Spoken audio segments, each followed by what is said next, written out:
Hi, this is Dr. Gaby Cora, and welcome to my show, Dr. Gaby's Take, Make Life Interesting.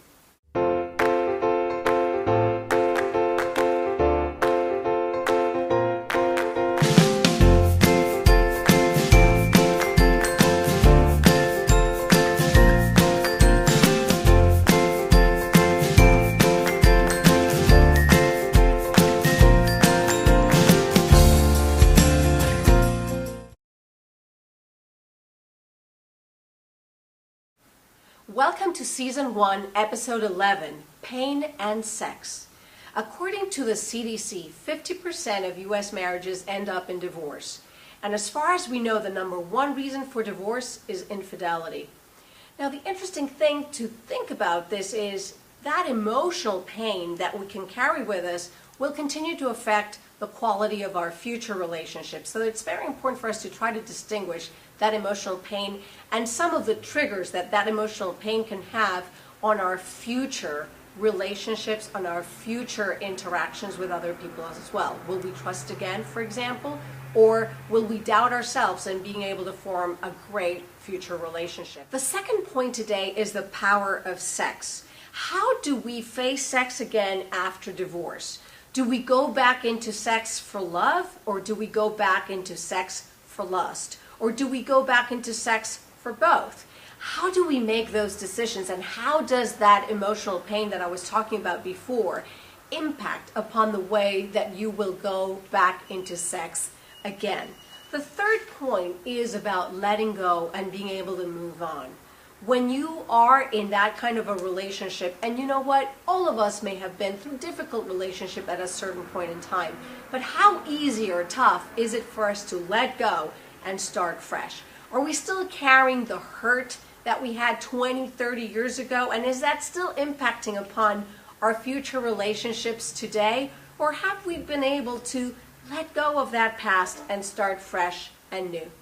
So many things. This is going to be a very powerful and interesting interview, and hope you will join me today in Pain and Sex. My guest today is Delaine, author of The Secret Sex Life of a Single Mom, a book that's available everywhere. Hi, I'm Dr. Gaby, and I'm here to introduce you to Delaine Moore. Delaine is a mother of 3, divorced, and she's an author of the new book, which is coming out in the spring, called The Secret Sex Life of a Single Mom. The Secret Sex Life of a Single Mom. Delaine, so nice to see you again after we met at the National Publicity Summit. Tell me a bit about the secret sex life of a single mom, meaning you. Go for it. Yes, it's my secrets that are coming out for everyone. Yeah. This is actually a book that I wrote after the first year of my divorce. And so that was a year of exponential change. There was infidelity involved at the outset. And therefore, I began this journey with a broken heart and ended up coming back out into the dating trenches. And so this book chronicles not only my sexual awakening, but my evolution during that year of huge change. So let's go back in time. Let's go to the time in which you were married, you were a housewife, you were a busy mom. What was going on at the time? Well, I was married for 7 years, and I had 3 children back to back. So, my life was basically all about being a stay-at-home mom. I had always thought that, my life was going to be about being a professional, and I was going to be light years ahead of my mom and her generation. And yet when that family dream came upon me, I fell in love with it hard. And so my life was basically a 24/7 kind of work schedule. My ex-husband worked out of town most of the time, and so most of the work for raising the 3 children fell on my shoulders. But I loved it. I mean, it made me nuts too, don't get me wrong. Like, you get all 3 kids, put in their snowsuits and piled up into the minivan, and then someone pees their pants. It's just those moments where you're like, I can't handle being a mom. mom. Yet I knew that there were many virtues and blessings in it for me, and that as a woman I was growing, and that I was learning things such as, developing virtues of patience and living in the now, and also to understand what the meaning of unconditional love really was, and to act on that every day. So you were a mom before and you are a mom now. The only difference is that although you spent many nights alone if your husband was out of town, at the same time, some things just drastically changed in your life. You mentioned infidelity. Share with us a little bit of what you discovered. Well, it came as a total shock to me. I mean, in retrospect, I guess there had been warnings, but I was so insanely busy raising kids. And in my case, it happened with a phone call in the middle of the night. And it was a woman calling drunk, asking for my husband. And it was like, whoa, what's going on? She hung up. She said, "I'm just a friend." And then she hung up. And I was actually nursing my newborn at the time. And yeah, then obviously I clued in on some level, this isn't right. And there was a confrontation that went down. And so, yeah, I mean, I decided though that I was going to keep the marriage together. I mean, my family meant everything to me. And I resolved I'd just forgive him no matter what. I'd work harder somehow and I'd continue to love him. I think the most important thing is that a year later, even though I had resolved that I was going to forgive him, I felt it was contingent on my capacity to forgive. I realized that something had changed. And I remember the moment where I was sitting in my minivan, dropped my head on my steering wheel, and I thought, is this it? Is this all my life is meant to be? And a restlessness had begun to grow. It's like, am I really happy? Let me ask you this. During that time, and you took a year to make that big decision, did he remain loyal and faithful to you, or did you have a feeling that he was still having affairs? No, I believe that he was committed to me. We did go through some counseling. I mean, this is very serious. I mean, it's not like you just walk out when you've got a family and a life that you've built on the line. And I mean, he invested himself and he turned off his cell phone more. He was tried to be more present. He swore less. He was more involved with the family. I mean, there was no doubting that he was making an effort to be a part of the family, but something inside of me had died. This affair, when it came out, I realized it had gone on throughout my entire third pregnancy. And it was just like my body had just had enough. So, I just, so as tough as it was, you decided this is it, and that's what led to the divorce. How long did that take for you? Actually, no, there is one other thing, and this is something I've only talked about in my book, and I haven't actually talked about this publicly yet. When I was married, I didn't particularly enjoy my sex life with my husband, and that is something I have done some writing about online. When the affair came along, it yielded the final blow, and it's like my body almost closed to him. My legs closed, my body closed. And I swore that I was just never going to enjoy sex again, and that sex was overrated, and that there were more important things in life, like keeping my family together. But then I found myself in that 1 year position wondering, really, is this life what I really want? And lo and behold, I ended up meeting someone else. And it was someone who is the exact opposite of my husband. And it happened through a friendship. And yeah. And so it was like I needed to manifest a living, breathing human into my life to realize that things were so wrong in my marriage and that there was a reason why my body had closed to him all this time. That makes sense? It's very well put, and I know it's not easy to talk about, particularly because some of the judgment that you may feel from the outside. However, it is interesting that you had closed down a side of you to be able to survive within a relationship that was not as close physically. So it looks like when you kind of realized that there was a whole you that was not being manifested in that part, and that you found someone with whom you did feel some of that attraction, it looks like that was able to come to life in a way. Right. And I mean, and the physical component of this next relationship was definitely part of it. I mean, the sexual reawakening was fantastic. It was like my life just danced in color again. It was like, ooh, there's a skip in my step, and just feeling it so alive and vital. But it was so much more than that. I mean, this was someone that I genuinely fell in love with as well. If the emotional component hadn't been there, then the sexual component wouldn't have followed. That seemed to be a I, relationship that seemed to be more like aligned and whole in a way. um, I knew that he was exposing me to other layers of myself that I had felt were totally cut off in my marriage for years, if not my entire life. And what do you do with that information? I mean, I had to make choices. I mean, I started to change. I started to awaken. And I mean, I know those are really broad terms to use, but there was a shift that occurred as a result of this other relationship where I couldn't go back into my relationship with my husband and just go back to that sort of self-effacing wife, let me just lie back and spread my legs. It just, something had shifted. Delaine, prior to getting married, what was your sexual interest or your relationship like, even before getting married or before meeting your husband? Would you say that your sex life now is similar to the way it was before getting married, or is this a completely different phase in your life?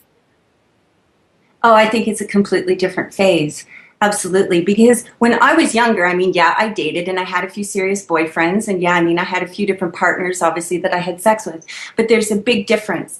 I remember there was times when I had sex when I was younger, there was always somewhat of an agenda. And it was to make him love me, make him want me, make him think that I'm beautiful, what have you. So it was driven by a sense of insecurity.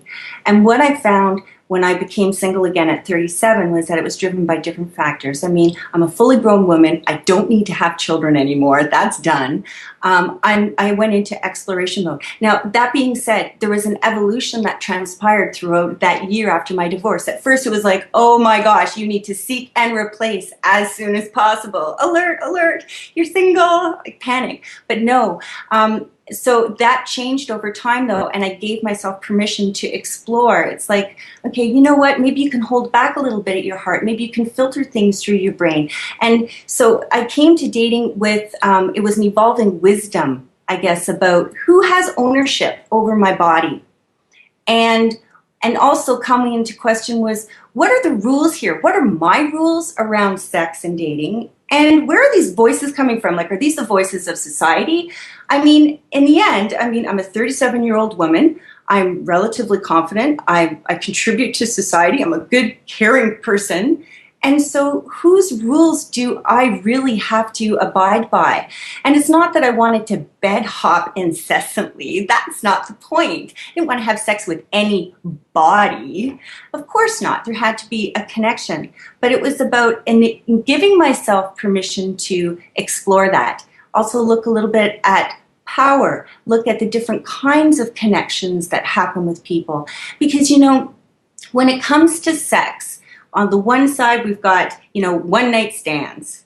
And then we've got, on the other side, true love. But what people don't realize is that there's a full spectrum of experiences that can happen in the middle. And these are experiences that can be meaningful and beautiful and respectful, but they may not be true love. And our society has it set up so it's got to be one, true love, or one night stand. And so this is a commentary on you, especially if you're a woman, because your chastity, this is what shows what your ultimate value is as a woman. And I just thought, you know what, that's baloney. What rules around sex and relationships and dating have you created after the divorce that align with your secret sex life as a single mom? Well, first of all, I'd like to qualify that my rules are my rules, and I'm not advocating anything to anyone else. All I do in my book is share my journey, okay? Because I still am pro-relationships and anti-divorce. I mean, I do believe in love. The rules that I have, first and foremost, you have to be a good mom, regardless as to what's going on in your sex and dating life. And that's a really important point because you have to be able to reconcile your dating and sex life with your responsibilities as being a mother. Okay, so I want to drive that point home. Other rules that I have. I think that, again, it comes down to exploration and what you feel comfortable with. And in my case, what I found was that I had a very, very bubbled life. I hang out with moms. I live, in my nice little house with moms and playgroups, and wanted to step outside that box. And with each kind of adventure, which happened as a result of online dating, I started to push myself a little bit further and further outside my comfort zone. And Gaby, it's the strangest thing because it's like the universe brings you what you need, even if it's not what you want. And I just met the most outrageous characters, but also some really, really good people who gave me what I needed, that tapped right into issues that I needed to address. So let me give you an example of that. At one point, I was dating two different men who were younger men. And this was actually a dare that had been given to me. And the idea was for me to explore my sexual, not domination, but to be more assertive, not just in the bed, but beforehand. So exerting my sexual, prowess and being confident in my body. And what I found, which is really quite silly, is that it was like I was 15 again. Here I walked into a scene, I was supposed to be acting all confident, and we're sitting beside each other on the couch, and it's kind of like, eventually our legs touch, and then gradually a hand starts touching, and then the shoulders, and then finally we meet in the middle for a kiss. I mean, all that was missing was my Madonna bow. It was so pathetic. It was like, whoa, I had the perfect opportunity to exert myself. I knew that he wanted me. That was the whole basis of our relationship. It was going to be like, some kind of sexual chemistry, and yet I totally blew it. So it was like, why do I always revert to this good girl? Why am I so concerned that people are going to judge me? So this is one element that I explored. And what also consequently came of that was that I became aware that I'm very chameleon-like. And so in my conversations with these younger men, I often found that I would dumb myself down and sit there with a nice smile on my face and never get into any kind of contentious issues or exert my opinion too much. And it was like, what he just said was absolutely ludicrous. So at what point in my life did being liked by other people become more important than expressing my true voice? So that it was like, what are my true colors? I'm so buried in camouflage, I don't even remember anymore. So what did you do in that situation? Did you continue to play dumb or play seductress in a way if you felt that you wanted to continue to be attractive to this young man? Or did the true Delaine come out? The true Delaine does come out, but not within the relationships with these two younger men. No, they got cut short. Why was that?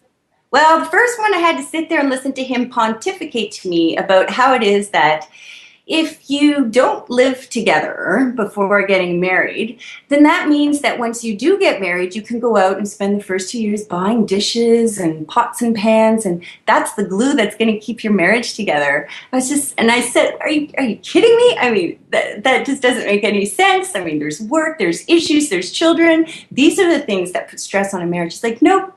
That's what keeps it together. And as I was listening to him, that's when it really hit home. Delaine, what are you doing here? Like, this guy is way too young. He doesn't get it. This is wasting your... So the golden aura, the sexual aura, I mean, it just died. And it happened very, very rapidly, Dr. Gaby. I mean, like, within 2 or 3 times of us seeing each other. And with the other one, he made a comment to me that just cut me to the core. And I know he didn't say it deliberately, but he said something to the effect of, he'd had a very stressful day. And I was being empathetic. And I was like, you know what? I understand. I mean, sometimes I have days like that too. And he said out of the corner of his mouth, what would you know? You're just a stay-at-home mom. And my voice said inside my head, don't worry about it. He doesn't know what he's saying. He's 10 years younger. He doesn't have kids. He just doesn't get it, Delaine, so relax. But it was just like, no, I just couldn't recover from that. It's like, no, I'd heard that voice before from my marriage. So even in some of the relationships, which may not be going into a deeper kind of relationship from what you're sharing with me, there's still Delaine wanting to make sure that there is some kind of agreement, at least as people, as you come together. What what have you found out about yourself as you've continued to date more men in different situations? What have you discovered mostly about yourself during this time of transition? Well, during that first year, it was like every single date acted as a mirror. You know, the same can be said of relationships in some respect. It's like, you know, we see some semblance of ourselves through the eyes of our partner. And what I found was that each person that I was dating with was giving me a different reflection of who I was, who I thought I was. So, for example, when I first started going out with someone and they would say, like when I first got back out in the dating trenches, they say, "Ooh, you're so funny," or "Ooh, you're so smart," I'd be like, "Are you talking about me?" Because I had an image about who I was. And what I found was that with each man that I was actually sitting across from or enjoying time with, I brought out different characteristics and who I am. And then I kind of became, well, what do I like? Like what dynamic do I enjoy? You know, and to actually be able to understand that. So it's a total evolution, Dr. Gaby. I mean, it can't just be isolated to a couple of things. And that's why I think it's really important that people understand that, yes, this book has sex. Yes, there's a lot of dating in it, but that's not what the story is. Think of the sex as being like a character, but it's not the story. The story is about my evolution, about the changes during an incredible time of upheaval. And, you know, it's not just acting out. You know, if I was 17 and dating up a storm and having sex, you'd think, oh, she's acting out. Or if I was a call girl, if I was a movie star, you know, you might think, ooh, sensational. But I'm just a regular woman. I'm a regular everyday woman. I'm involved in my community. I volunteer at my children's school. I have a great circle of girlfriends. I don't dress any different than anybody else that's out there. It's just, this was my time of insanity. Not insanity as in like I went cuckoo, and so much as that life threw me so many curveballs all at once that everything got called into question. And I had to stand up and walk forward and make choices. And as a fully grown woman, I thought that I could give myself permission to make these choices and feel okay with it. I didn't realize at the end I was going to end up telling the whole world about it, but here I am. What has remained secret about Delaine Moore's life while you are active in the community, while you are active in the kids' school, while you are active with other moms and or friends? What has happened in that world around you? My closest circle of girlfriends, there's about 10 of them.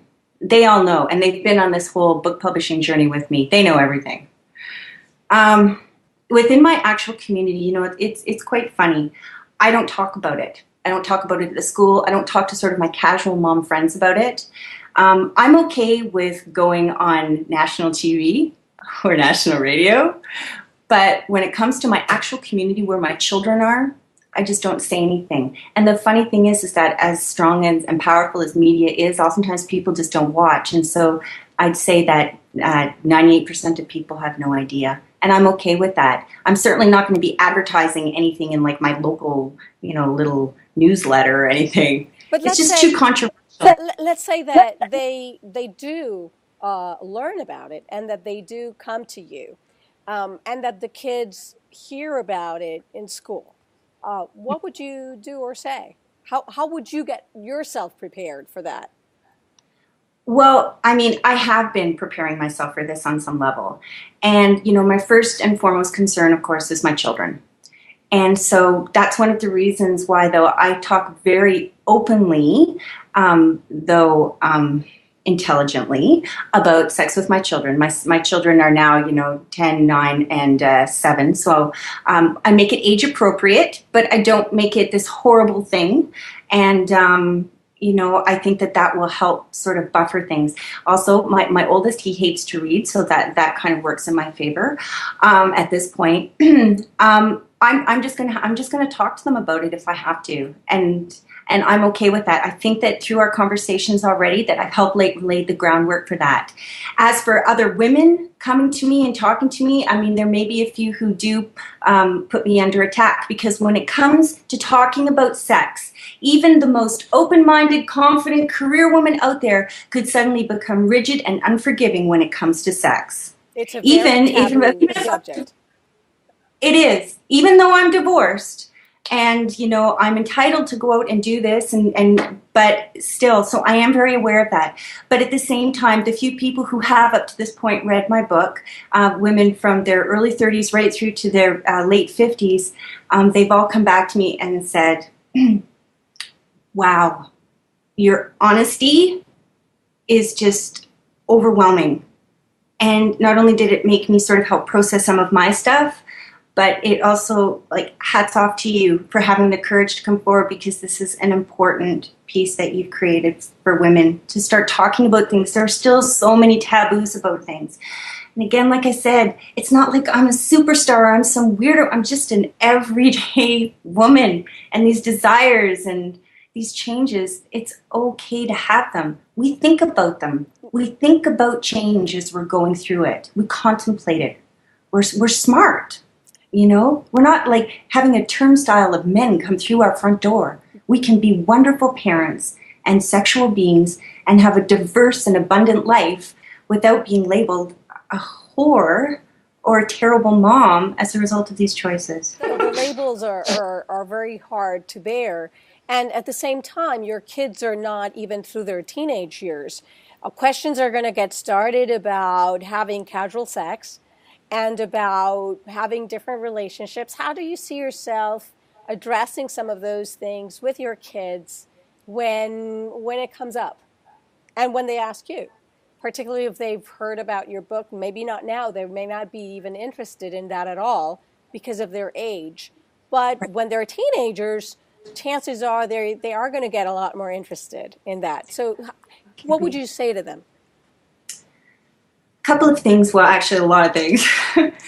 I've had a friend said to me just recently, Delaine, I'm just going to give your book to my daughters, my younger daughters who are in their late teens, because then I really just don't have to teach them, because you covered it all.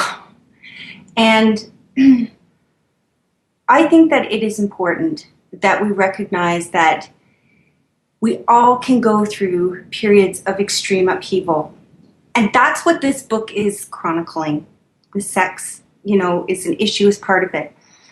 But a lot of women, when everything goes down, it's like, where am I going? And you just have absolutely no idea. People will say, oh, it's going to get better, and they'll wave their little spiritual pom-poms for you, and you're just like, oh, God, if anyone says, I know it's going to get better. But you can't see it. It's like you're blocked. You're just stuck where you are. And so the purpose of the book, and this is why I ended after 1 year, is because the whole premise is that a year from now, it's going to be better. So it's about getting to that destination. And it's not like at the end there's a big parade, and life is perfect and it's always going to be perfect. It's about, look where I've been, look over the shoulder, look at the yardstick to where you are now. And when you're going through these tremendous times of upheaval, it seems like you're in hell. And it's like it's going to be your permanent destination. But it's the journey. It's like a journey of tough self-love. And because you get to know yourself in such a way, your darker aspects as well as your lighter aspects. And that's what my journey is really about. And like I said, the sex is a character, but there's so much more to my story. And so I think on some level that my kids are going to understand that as well.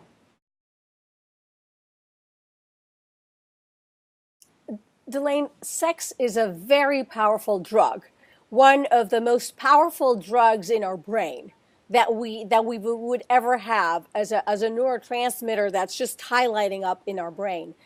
Have you ever felt that there was an addictive quality to your wanting more sex once you found yourself out? And if there was some or not, how did you manage to control it? That's a very interesting question because, that whole process of when you're getting ready to go out and you're beautifying and choosing these lovely clothes, that's actually a surge in testosterone. And it's like you're going out on the hunt. And so, yeah, there is a little bit of a high to it. I mean, I am aware of the hormones and I am aware. I don't believe that for me there was any sort of addiction. I mean, I'm almost 3 years later now. And so my sex life again has evolved. So I'm going back in time now to talk about that pivotal first year. Interestingly, there's different neurotransmitters that may do different things, and the addictive part is somewhat different from what we feel with oxytocin, which interestingly for you, having had a baby not long before, could have given you some higher levels of that as well. Although if you were breastfeeding, for example, you would probably not have been so sexually interested, so to speak, because of that. And always being the mom that you've always been, that kind of brings another kind of neurotransmitters to play. So that's interesting. Now, tell me a bit about your evolution from that first year to now. What have you discovered about yourself? So much has happened within that time frame, Dr. Gaby. I mean, I thought that first year, like that would be sort of like the peak journey, but in so many ways it wasn't. I am currently in a relationship now. This is like my first really serious relationship. I've met someone who I consider truly outstanding. And really, that's where my heart is, and that's where my energy is now. And, but I mean, prior to entering this relationship, I mean, I just sort of dated sporadically. I trust my intuition when I meet people. And, there's a lot of deal breakers out there and towards me and me towards others. And the fact that I have 3 kids and I'm also a full-time parent, so it means I only have every second weekend off. For a time over the last few years, I only had, after 6 weeks, I would have 2 days off. So seriously, if I'm not going to be bringing this person home, which I didn't, what does that really offer them? You know what I mean? They're kind of like, wow, geez, I get to see her every 6 weeks. What the heck is that? So, but that being said, I mean, there's been a lot of growth for me in other areas of my life outside of the sex and the dating, having to do with work and career. Also just, through my friendships. And also, I mean, there's been legal matters that have had to be tended to. And, I wouldn't wish that on anyone. At the same time, that was a necessary part of my journey. And again, sort of in support of the premise of my book, it was about developing a backbone, standing up for myself for the first time in my life instead of being steamrollered. So that was a necessary part. Delaine, thank you so much for the interview. I wish you the best of luck in your new endeavors. And again, The Secret Sex Life of a Single Mom. How can people get a hold of your book? Well, right now it is available on Amazon and Chapters and I think about 15 other bookstores online internationally, and it's going to be in bookstores in Canada and the United States as of March 1st. Congratulations. Thank you.